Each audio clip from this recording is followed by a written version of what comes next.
Hello मेरे 22 फरवरी वाले UP योद्धाओं, तो हो जाओ तैयार क्योंकि आज मैं आपके लिए लेकर आया हूं क्लास 12 हिंदी का एक वायरल पेपर।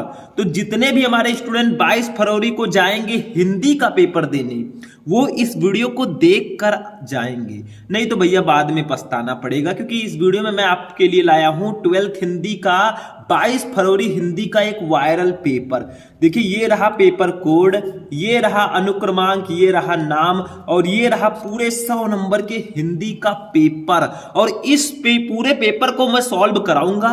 22 फरवरी को जाओगे, छाप के आओगे।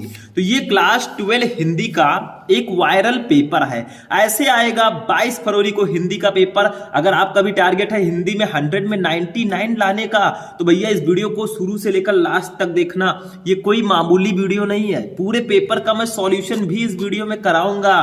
देखिए, सॉल्यूशन मैंने लिख रखा है और मैंने ये भी कहा है जब तक हम नहीं बनाएंगे आपको टॉपर, तब तक हम आपका पीछा नहीं छोड़ने वाले। तो चलिए स्टार्ट करते हैं, टाइम वेस्ट नहीं करेंगे। बोर्ड एग्जाम बहुत ज्यादा नजदीक आ चुका है, तो 22 फरवरी वाले यूपी योद्धाओं, अब समय नहीं है। ऐसे ऐसे पेपर अगर पढ़ के चले गए, छाप के आओगे। देखो, क्लास 12 हिंदी 2024 पेपर कोड, यहां पे आपका रोल नंबर, नाम, समय 3 घंटे 15 मिनट, पूर्णांक 100 नंबर का। देखो, पूरे पेपर को मैं सॉल्यूशन के साथ बताऊंगा, एक भी मिनट मिस मत करना। थोड़ी देर बैठ के इस वीडियो को देख लेना। देखो, निर्देश, प्रारंभ के 15 मिनट आपको परीक्षार्थियों को प्रश्न पत्र पढ़ने के लिए है। टोटल समय 3 घंटे 15 मिनट आपको दिया जाएगा। ठीक है, देखो आपका पेपर जो है 2 खंड में रहेगा। एक खंड का खंड का जो है वो 50 नंबर, खंड का भी 50 नंबर। ये तो नॉर्मल बातें आपको पता होगा। खंड का में आपको सबसे पहले हिंदी के बहुविकल्पीय प्रश्न रहेंगे, फिर गद्यांश, पद्यांश, जीवन परिचय, कहानी, खंड काव्य, इतना 50 नंबर में रहेगा। चलिए स्टार्ट करते हैं। सबसे पहले पहला क्वेश्चन का हिंदी का प्रथम नाटक है। आप लोग क्वेश्चन का आंसर तुरंत दीजिए। हम क्वेश्चन पढ़ रहे हैं, आप लोग आंसर दो। देखो कितनी तैयारी मेरी हुई है, मैं कितने पानी में हूं। देखो, हिंदी का प्रथम नाटक इसमें से कौन सा है भैया? तो हिंदी का प्रथम नाटक जो है वो नहुस है। नहुस को हिंदी का प्रथम नाटक माना जाता है। मैं आंसर देते हुए चलूंगा, आपको ध्यान से समझना है क्योंकि पूरा पेपर हमें सॉल्व करना है। 100 नंबर का टाइम तो लगेगा रे बाबा। ठीक है, सफलता एक रात में नहीं मिलती, उसके लिए मेहनत करना पड़ता है। खा देखो, ध्रुव स्वामिनी की रचना विधा है। ध्रुव स्वामिनी किस विधा की रचना है? जल्दी बताओ, आ गया 22 फरवरी। देखो, ध्रुव स्वामिनी किस विधा की रचना है? ये एक नाटक है भैया, थर्ड ऑप्शन सही होगा। गा देखो, इंदुमती है। इंदुमती क्या है? इंदुमती है आपकी एक कहानी, प्रथम कहानी, फर्स्ट ऑप्शन सही है। एग्जाम नजदीक आ रहा है, इसीलिए मैं बहुत ही स्पीड में आपको अच्छे से समझाऊंगा। टेंशन मत लेना, टाइम भी बचेगा, समझ में भी पूरा आएगा। देखो घा देखो, हिंदी का प्रथम यात्रा वृत्तांत सरयू पार की यात्रा किसके द्वारा लिखा गया है? जल्दी बोलो। ये भारतेंदु हरिश्चंद्र जी के द्वारा लिखा गया है, फर्स्ट ऑप्शन सही। अंगा नंबर, गुनाहों का देवता कृत है, किसकी रचना है गुनाहों के देवता? ये धर्मवीर भारती जी की। अब आपका इन 5 में से कितने क्वेश्चन सही था कमेंट कर देना। 5 नंबर ये कंप्लीट हो गया। अब दूसरा क्वेश्चन आता है, दूसरे का देखो, ये हिंदी पद्य साहित्य से होगा। अभी जो हमने 5 क्वेश्चन देखा वो हिंदी गद्य साहित्य से था, ये क्वेश्चन हिंदी पद्य साहित्य से। देखो दूसरे का भक्ति आंदोलन का श्रेय जाता है। भक्ति आंदोलन का श्रेय किसको जाता है? जल्दी जल्दी कमेंट करो। भक्ति आंदोलन का श्रेय जाता है रामानुजाचार्य जी को। खा देखो, प्रयोगवाद को नई कविता की संज्ञा किसने दी? प्रयोगवाद को नई कविता की संज्ञा अज्ञेय जी ने दी थी। सच्चिदानंद हीरानंद वात्स्यायन अज्ञेय पूरा नाम है इनका। ठीक है, गा देखो, चिंतामणि कवि है। चिंतामणि किस वर्ग के कवि हैं? ये है रीतबद्ध वर्ग के, चौथा ऑप्शन सही है। गा का 4th वाला ऑप्शन सही है। नेक्स्ट देखो, घा वाला क्वेश्चन देखो, हिंदी का प्रथम कवि किसको माना जाता है? सरापा को हिंदी का प्रथम कवि माना जाता है। 1 नंबर कंप्लीट। अंगा, मुकरिया रचना है। मुकरिया किसकी रचना? जल्दी बोलो। मुकरिया है अमीर खुसरो जी की रचना। तो ऐसे ही आपको सारे क्वेश्चन का आंसर देना होगा। हिंदी की कॉपी कैसे लिखे मैंने आपको पहले ही बता रखा है, सर्च करो यूट्यूब पे, क्लास 12 हिंदी की कॉपी कैसे लिखे, शुभम लेक्चरर, उस वीडियो को देख लो भैया।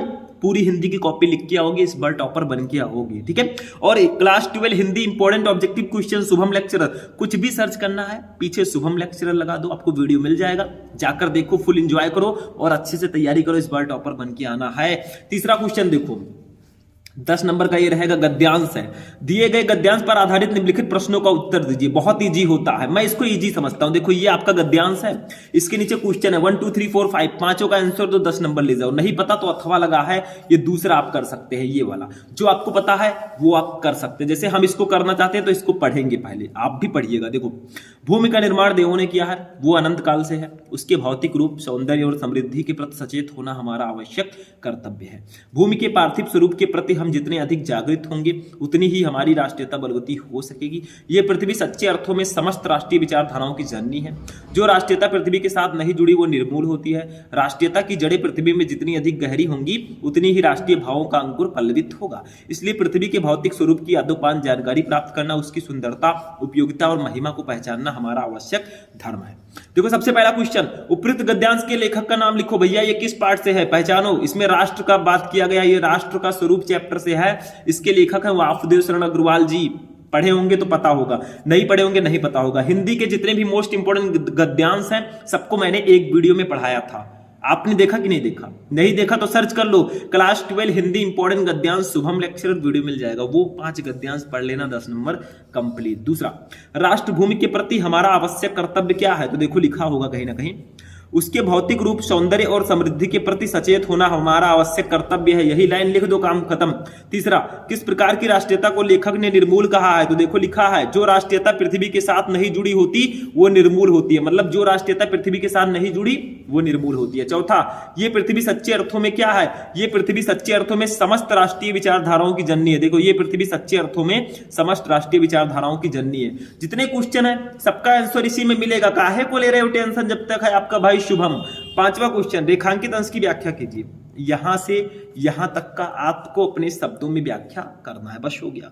10 नंबर कंप्लीट। अगर वो आपको नहीं पता है तो आपके पास ऑप्शंस हैं। देखो ये वाला आप कर सकते हैं गद्यांश, ठीक है, इसको करिए।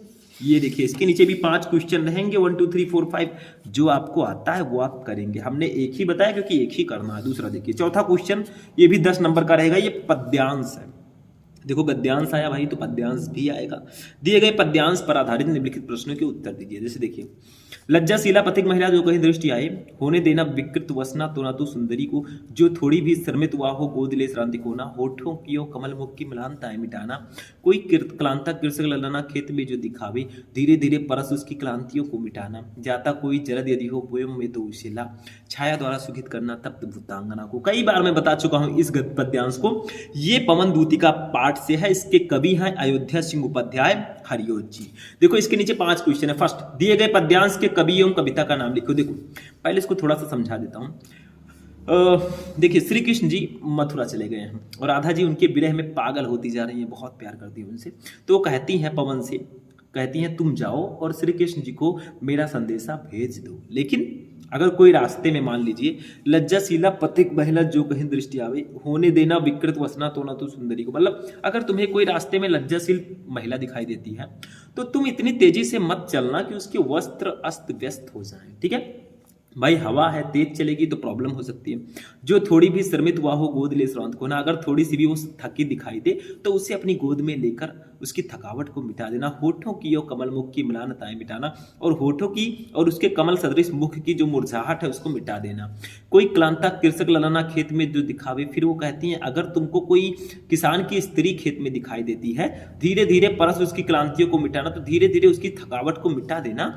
जाता कोई जलद यदि हो व्योम में तो उसे ला, अगर कोई बादल आकाश में जा रहा होगा, छाया द्वारा सुखित करना तप्त भूतांगना को, तो उस बादल को लेकर आना और छाया द्वारा उस किसान की स्त्री को आराम दे देना, ठीक है। फर्स्ट देखो, दिए गए पद्यांश के कवि एवं कविता का नाम लिखिए। संदर्भ लिख दो भैया, किस पाठ से है? पवन दूतिका। लेखक कवि का नाम अयोध्या सिंह उपाध्याय हरियोत। दूसरा, राधा पवन दूतिका से राह में पथिकों के साथ कैसा व्यवहार करने को कहती है? वो कहती है अगर तुम्हें कोई लज्जाशील स्त्री दिखाई देती है तो इतनी तेजी से मत चलना कि उसके वस्त्र अस्त व्यस्त हो जाए। तीसरा, इस पद्यांश में कवि ने किसका चित्रण किया है? ठीक है, इस पद्यांश में कवि ने राधा जी की विरह व्यथा का वर्णन किया है। चौथा, इस पद्यांश में कौन सा अलंकार है भैया?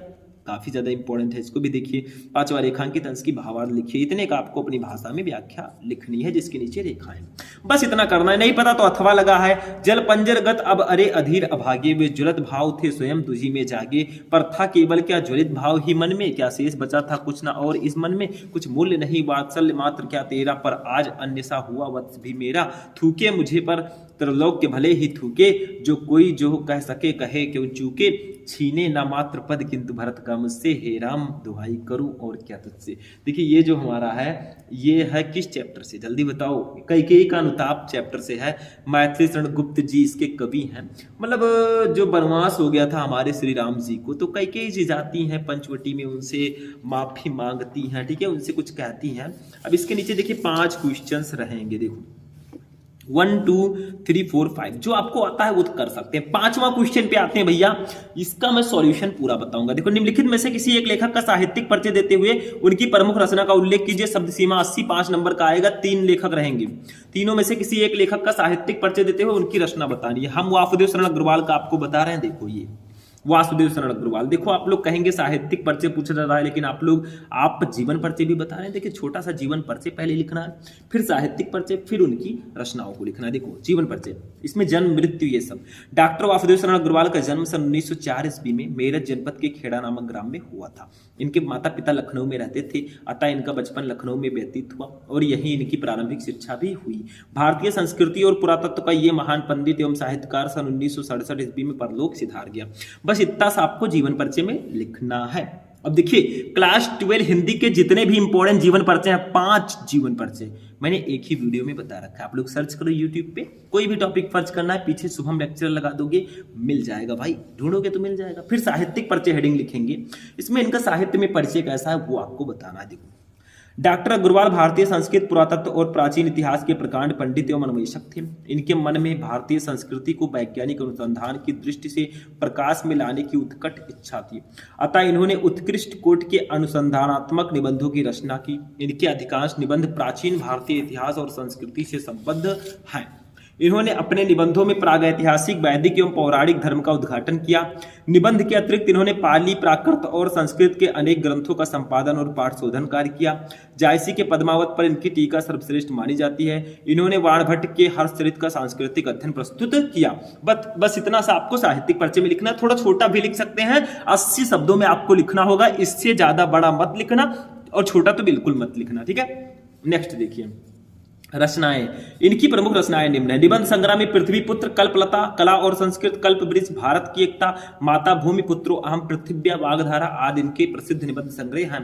शोध प्रबंध में पाणिन कालीन भारतवर्ष, आलोचना ग्रंथ में पद्मावत की संजीवनी व्याख्या तथा हर्षचरित का सांस्कृतिक अध्ययन, संपादन में पाली, प्राकृत और संस्कृत के एकाधिक ग्रंथों का संपादन भी इन्होंने किया।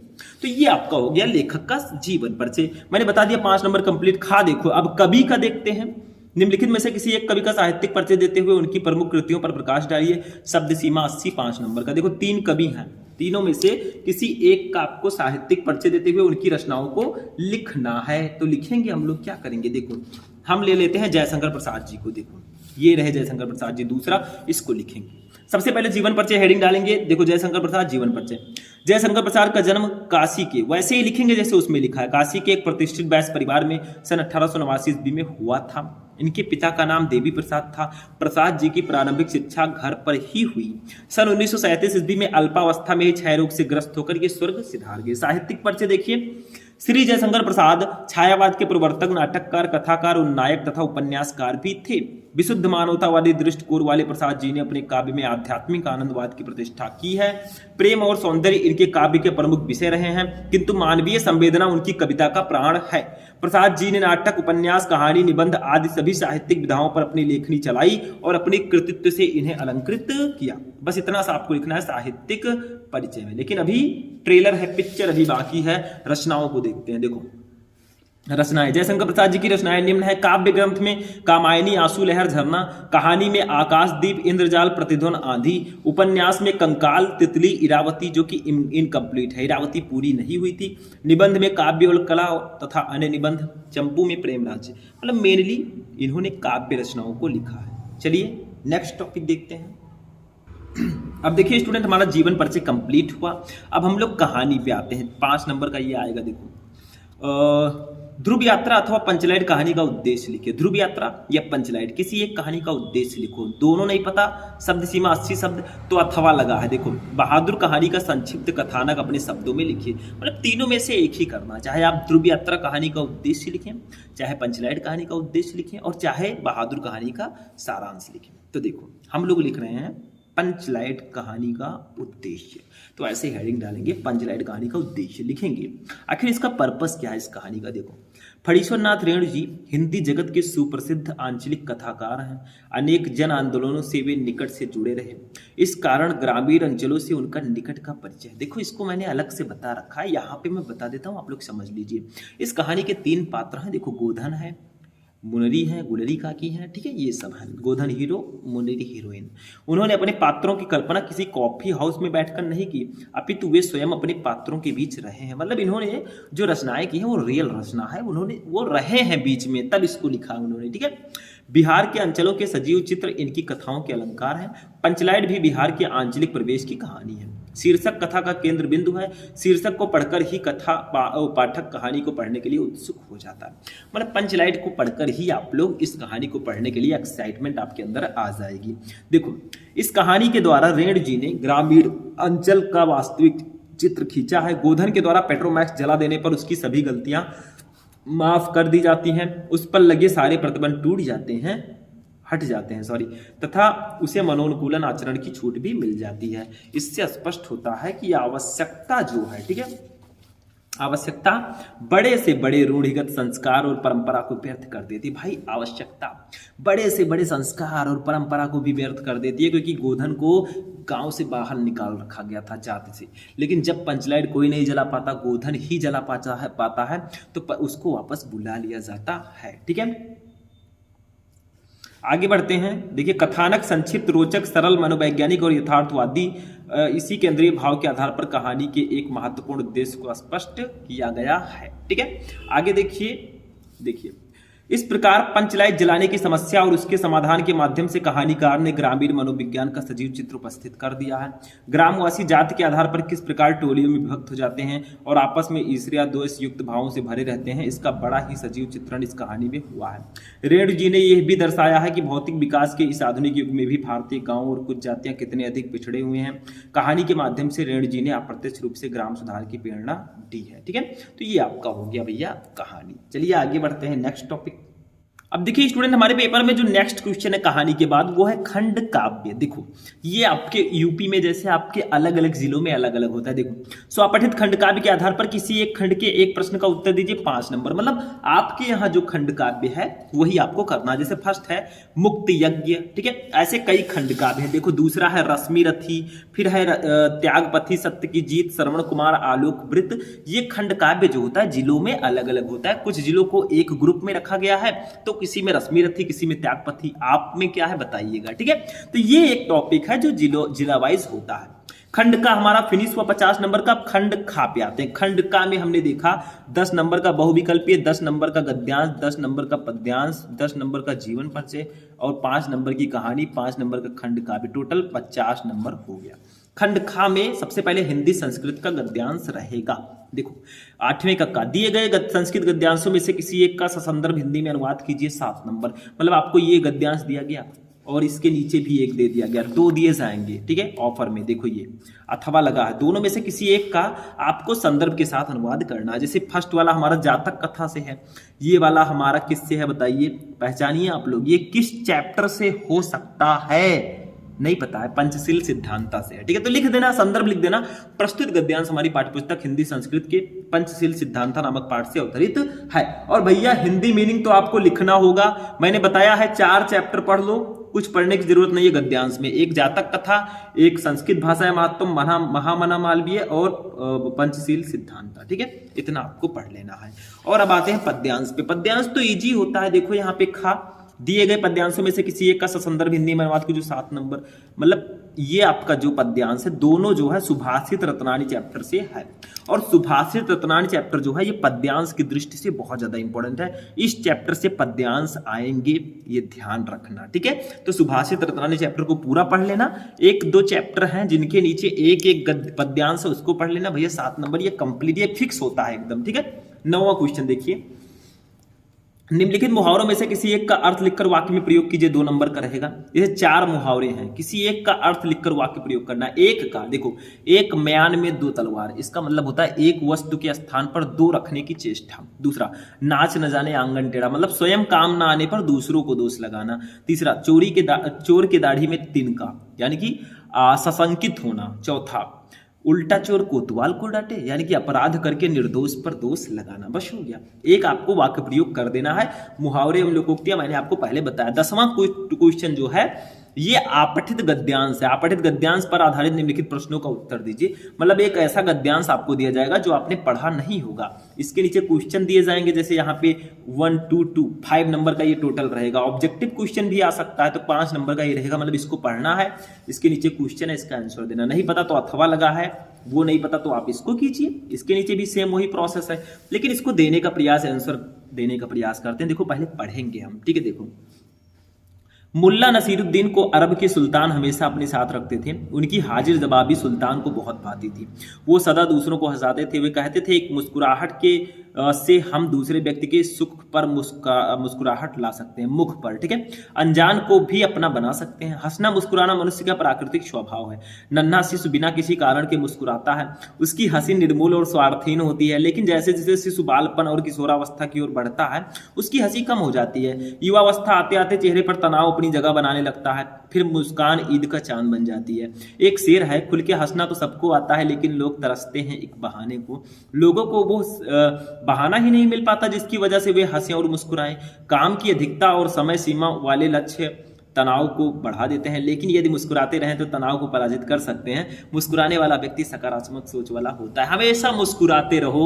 लाइफ में कुछ नहीं रखा है, 4 दिन की चांदनी है, फिर अंधेरी रात है। सबसे पहला क्वेश्चन, सुल्तान को क्या अच्छा लगता था? तो देखो लिखा है यहाँ पे, उनकी हाजिर जवाबी। सुल्तान को मुल्ला नसीरुद्दीन की हाजिर जवाबी बहुत अच्छी लगती थी, यही लिख दो बस।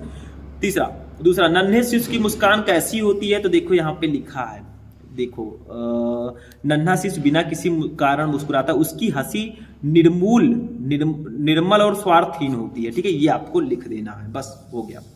तीसरा क्वेश्चन, तनाव को बढ़ावा कैसे मिलता है? देखो जैसे जैसे हम बड़े होते हैं हमारे अंदर टेंशन आता है और हम मुस्कुराते कम हैं तो तनाव बढ़ जाता है इससे, ठीक है। तो ऐसे आपको लिख देना है। नेक्स्ट टॉपिक हमारा जो रहेगा 11 का ये शब्द युग्म है। देखो, निम्नलिखित शब्द युग्मों का सही अर्थ चयन करके लिखो। एक नंबर का 2 क्वेश्चन रहेगा। देखो, सबसे पहला अंश, इसका सही अर्थ क्या होगा वो आपको बताना है। बताओ इसका सही अर्थ क्या होगा? देखो, इसका सही अर्थ होगा कंधा भाग। इसका फर्स्ट का खा वाला ऑप्शन सही होगा। अंश का मतलब होता है कंधा, इस अंश का मतलब होता है भाग, तो खा वाला ऑप्शन सही है। दूसरा, तरणी, इसका सही अर्थ क्या होगा? तो इसका गा वाला ऑप्शन सही होगा, सूर्य और नाव। तरणी का मतलब सूर्य, तरणी का मतलब नाव, ठीक है। तो इसका राइट आंसर हो जाएगा। ऐसे खा वाला देखिए क्या है, निम्नलिखित शब्दों में से किसी एक शब्द के 2 अर्थ लिखिए, 2 नंबर। अली को और किन नामों से जानते हैं? अली को हम भौरा बोलते हैं, सखी बोलते हैं। लिख लो, मैं बोल रहा हूँ, भौरा, सखी, बिच्छू। नाग को हम हाथी, सर्प। अंक को संख्या का अंक या नाटक का एक भाग, इसको अंक बोलते हैं। गुरु को अध्यापक, बड़ा, जैसे गुरु अध्यापक होता है, बड़ा होता है, ठीक है। गा देखो, निम्नलिखित वाक्यांशों के लिए एक शब्द का चयन करके लिखिए। अनेक शब्दों के लिए एक शब्द। जैसे फर्स्ट है घृणा के योग्य, जो घृणा के योग्य हो उसको क्या बोलते हैं? उसको घृणित बोलते हैं, का वाला सही होगा। दूसरा, जो जीता ना जा सके उसे अजेय बोलते हैं, का वाला इसका भी सही होगा, ठीक है। तो ये आपका होगा भैया क्या शब्द, अनेक शब्दों के लिए एक शब्द। खा देखो, ये वाक्य संशोधन है। निम्नलिखित में से किन्हीं 2 वाक्यों को शुद्ध करके लिखिए। जैसे फर्स्ट है मैंने रो दिया, ये गलत है, मैं रो पड़ा, इस तरह लिखोगे तो सही रहेगा। दूसरा, परमात्मा के अनेकों नाम है, ये गलत है, अनेकों नहीं रहता, ये अनेक रहता है, ठीक है। ये ध्यान रखना, अनेक खुद में बहुवचन है। तीसरा, मैं भोजन लाया हूं, नहीं मैंने भोजन कर लिया, ऐसा रखो। चौथा, 100 रुपया प्राप्त हुआ, नहीं 100 रुपये प्राप्त हुए, ऐसे लिख दो, 100 रुपये प्राप्त हुए, ठीक है, प्राप्त हुए। ये मेरे अकॉर्डिंग ज्यादा बेटर रहेगा। अब 12 का देखो, रस छंद अलंकार आता है। करुण रस अथवा शांत रस का स्थायी भाव के साथ उदाहरण अथवा लक्षण लिखिए, परिभाषा लिखिए। खा, अनुप्रास अथवा उत्प्रेक्षा अलंकार का लक्षण अथवा उदाहरण लिखिए। गा, चौपाई अथवा दोहा छंद का मात्रा सहित लक्षण तथा उदाहरण लिखिए। 2-2 नंबर का रहेगा। इसके लिए आपको 6 नंबर मिलेंगे, पूरे के पूरे 6 नंबर रस छंद अलंकार के लिए। और तीनों को मैंने एक ही वीडियो में पढ़ा रखा है।